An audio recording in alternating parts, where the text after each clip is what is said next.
What's going on, guys? Welcome back to Evolution Skateboarding, or welcome to Evolution Skateboarding. If you're starting with this video for some weird reason, this is like part 7 of a couple more parts. This game's coming to a quick close. So today we're doing the Western. This is post commentary, just so you know. So enjoy it. I enjoy doing post commentary. It's fun to kind of look back at what I did and have more focus when I'm playing the game, rather than being obligated to focus on the game and focus on what I'm doing, what I'm talking about, something like that. You'd think that I'd kind of get used to it, but with games that need a lot of focus, like Evolution Skateboarding for one, it kind of becomes more of a tedious task than it is a fun thing to do. So in this particular video, I go through the entire Western level. This is actually one of my favorite levels and one of the most intricate levels that there is in Evolution Skateboarding. It's one of the best looking levels, one of the coolest looking levels, and I can't complain about it. It's a very easy level, and I'm not too disappointed. When I think of Evolution Skateboarding, of when I played it as a kid, this is the level I think of, because I think the pro skater that I chose when I was a kid started with this level. And if you didn't know that every single time you choose a different skater, they have different career paths. So if you picked like Danny Way, you'd have, I think Danny Way's in this game, you'd have a completely different set of levels, and even some newer ones that you don't see when you play as the custom skater, which is kind of makes the Let's Play kind of hard to do, but it's just how it goes. I can't play through, you know, 7 or 8 levels with every single skater. It just seems very redundant, I guess, but maybe in the bonus episode, when I go through all the rest of the game, maybe I'll touch upon those levels. There's a lot of bonus characters that you can get with playing as certain pros, which I kind of hoped to do when I started this game, but I ultimately decided that playing as the custom skater kind of is my thing when it comes to Tony Hawk games, and pretty much anything that when it comes to my skateboarding LPs. I think this is my first off like Tony Hawk game, like getting into that kind of weird era of skateboarding games where they were popular, I suppose, because of Tony Hawk, so a lot of people cashed in on them. And this was pretty much that, and it was probably the best one for the PlayStation 2, I would say. Of course, there was ESPN Skateboarding, which is just the same game as this, but more of a, I don't know. That game's kind of weird. I haven't played through it entirely, but every time I play it, I just get a weird vibe with it. I don't get the same vibe as Evolution Skateboarding. But that's a much later project. My next project after this it's pretty great. I really like it. It's a lot better than this game, I would say. There are a couple games I do want to play on the channel that I don't plan on doing quite yet, but there are games that, you know, I do want to play when it comes to skateboarding games. I definitely want to play through Shaun White's Skateboarding. That game seems pretty friggin' weird. Maybe I'll just do like a quick play on that.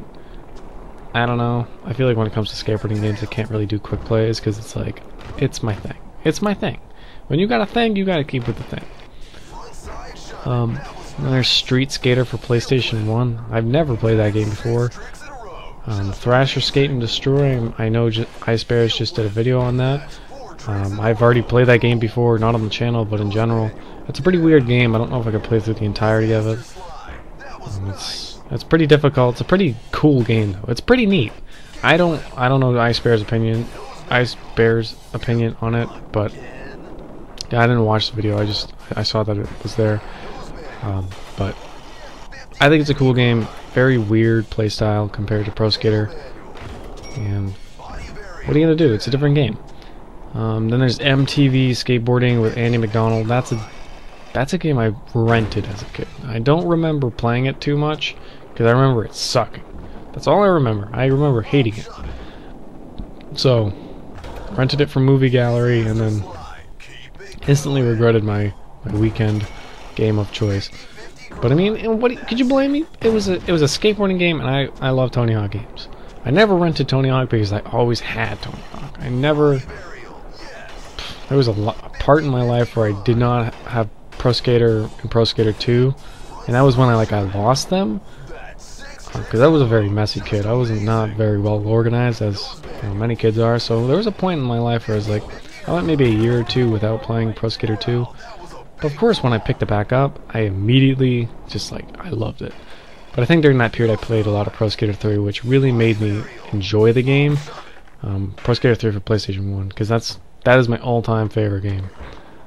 It's, I don't know, something about the poverty version of the great version of the PlayStation 2 one, it just makes me so happy. It's so legit. It's so cool. I don't know, I just like it. Other skateboarding games, I really wish I could play through Skate again. I feel like I might one day. I've already taken down all my Skate videos because they suck. They are literally the most annoying videos I've ever done in my entire life. It was a different point in my life where I had different views on things and different attitudes towards different things, and I didn't know as much as I did about skateboarding as I do now. Because that was the thing with this year, is that I pick up skateboarding again, and I really get well educated in what it is, and it's going very well so far. I've started skating since mid-February, and it feels great. It feels great to get back on a skateboard and really feel. It has that feeling at home feel, you know. It's like my feet belong on this thing. I'm no real pro yet, obviously. I mean, it's like learning it all over again. It's not like a bike. It's not like you can hop on it and just be like, yeah, I know what I'm doing. I didn't get very far when I was a kid on a skateboard, but I knew the basics. I knew the kickflip. I knew how to ollie, obviously, but I never really explored. So I'm pretty excited to educate myself through YouTube videos and through other skaters, really, to really branch out and have a great time. And maybe one day, in 3-4 years, if I'm still doing this thing, maybe I'll start uploading some real skate videos of me. That's pretty wild, I suppose, to think that I'll ever do that. But if it happens, it happens. Maybe it won't even take that long. I don't know. I'm not really too keen on doing a real life kind of thing when it comes to this channel, but what are you gonna do? Maybe I'll get into that kind of mindset. Other skateboarding games. There's not that many skateboarding games nowadays. I mean, once Skate hit the market, it was pretty much just a done deal, because that was the most popular skate game at the time. For PlayStation 2 skateboarding games, I do need to play through the Disney Skate Adventure. I do want to do that, and I think I will do it. It's just a really rare game to find. I don't know what it is. I want to get it on the GameCube, but if I get it on PlayStation 2, I get a higher quality recording of it. But I collect GameCube games, so it's kind of like, if I get it for GameCube, that's a game off my list, but if I get it for PlayStation 2, that means I can record it in fantastic quality. So it just depends what I find it for, honestly. If I find it for PlayStation 2 first, I'll get it for PlayStation 2. I'm not going to complain. I'll just have to get it for GameCube eventually. Other games. Obviously, I could do ESPN skateboarding.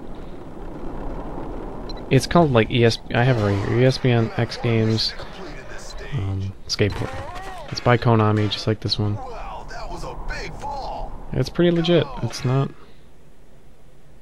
bad. Bob Burnquist, Rick McCrae, Colin McKay, Chris Sen, Kerry Getz, Chad Fernandez, Carlos DeAndre, Lincoln Beta. Looks pretty cool. Well, it looks cool, but yeah, it's really not that great. It's more of a vert game, I'm pretty sure. But I haven't gotten that far. But yeah, as for skateboarding games, there's a lot that I need to play. Don't know if I can do full playthroughs of all of them, but if I do, that's a great feat, and I can't wait for the future when it comes to that.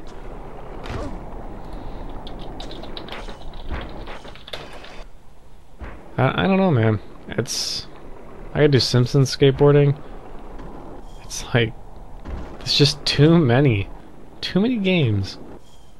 I don't know if I'll ever do the Game Boy versions of Tony Hawk though. I know that's a thing that I think somebody along the lines asked me about that. It's really not a fun set of games. That was like the first couple videos I put on my channel, but immediately took them down after like 2 days. Because it's not like they were bad, it's just like nobody's going to watch this. Nobody's going to take the time out of their day and search Tony Hawk's Underground, Game Boy Advance, walkthrough. It's like, I could barely play the game myself. How the fuck am I supposed to do a walkthrough? You know? It's like, come on. You're not thinking, Tyler. There's a couple games on Steam called like Ollie Ollie. I haven't played through that, but I'd like to check it out for sure. I might do that. I think it's like a side-scrolling game. It looks pretty dope. I'm pretty into it. Maybe I'll pick it up and do a quick play on it. Maybe that's a quick play game. Like, it's not a legit 3D Tony Hawk rip-off game. It's just a little skateboarding game, you know? Can't be that bad.